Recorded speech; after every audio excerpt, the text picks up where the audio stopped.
కేవలం ఏడాది పాలనలోనే కాంగ్రెస్ ప్రభుత్వంపై ఇటువంటి తీవ్ర వ్యతిరేకత ఎందుకు వచ్చిందో రేవంత్ రెడ్డి ఆత్మపరిశీలన చేసుకోవాలని సోమజిగూడ ప్రెస్ క్లబ్లో ఎమ్మెల్సీ తీన్మార్ మల్లన్న వ్యాఖ్యానించారు. ప్రజల్లో కాంగ్రెస్ పార్టీకి తగ్గిపోతున్న మద్దతుకు బీజేపీ లాభం జరుగుతుందన్న పరిస్థితి రేవంత్ రెడ్డి తీసుకున్న నిర్ణయాలే కారణమని ఆయన తెలిపారు.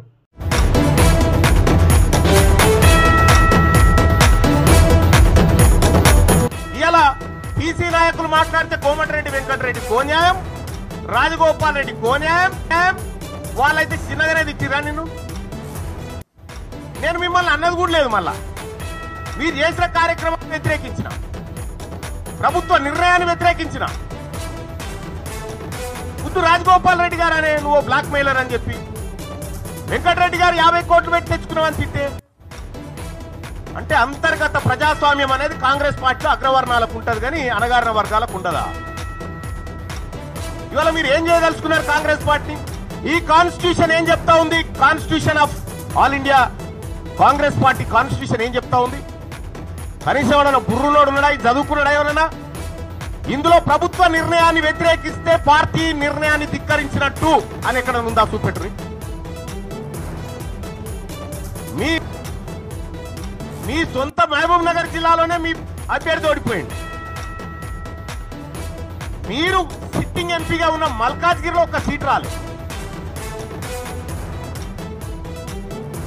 ఇవాళ మీరు కరెక్ట్ గా పనిచేసినంటే 6 నెలల పాటు కరెక్ట్ గా కాంగ్రెస్ పార్టీ విధానాల కోసం పనిచేసినంటే ఆ 8 సీట్లు కూడా కాంగ్రెస్ పార్టీకి వస్తే ఇలా నరేంద్ర మోడీ ప్రభుత్వమే లేదు కేంద్రంలో. పరోక్షంగా మీరు సహకరించుకుంటా ఇవాళ కాంగ్రెస్ పార్టీని ఖతం చేసేటువంటి ఉద్దేశంతో మీరు ముందుకు పోతా ఉన్నారు. మీరు పొండి మీ విధానాలు కూడా అర్థమవుతా ఉన్నాయి. నిన్నగాక మొన్న కాంగ్రెస్ పార్టీ ఎమ్మెల్సీ అభ్యర్థి నరేందర్ రెడ్డి గారు ఆయన ఎన్నికల ప్రచారానికి పోయి ఈయన గెలిచినా గెలవకపోయినా ఒకటే అని చెప్పి,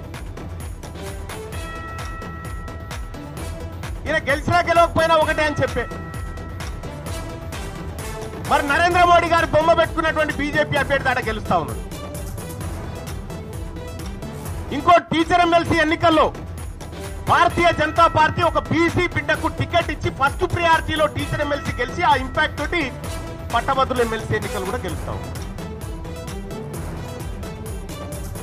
మీరు జిల్లాలు మొత్తం ఈ మెదకు, ఆదిలాబాద్, నిజామాబాద్, కరీంనగర్ పిచ్చ తిరిగి ఎమ్మెల్సీ ఎన్నిక. ఏంది ఫలితం? ఇవాళ ఎందుకు తారుమారైతా ఉంది? ఇవాళ ఏడాది లోపలనే కాంగ్రెస్ పార్టీ పైన, ప్రభుత్వం పైన ఇంత వ్యతిరేకత ఎందుకు వస్తా ఉంది? ఆత్మ పరిశీలన చేసుకోవాలి కదా.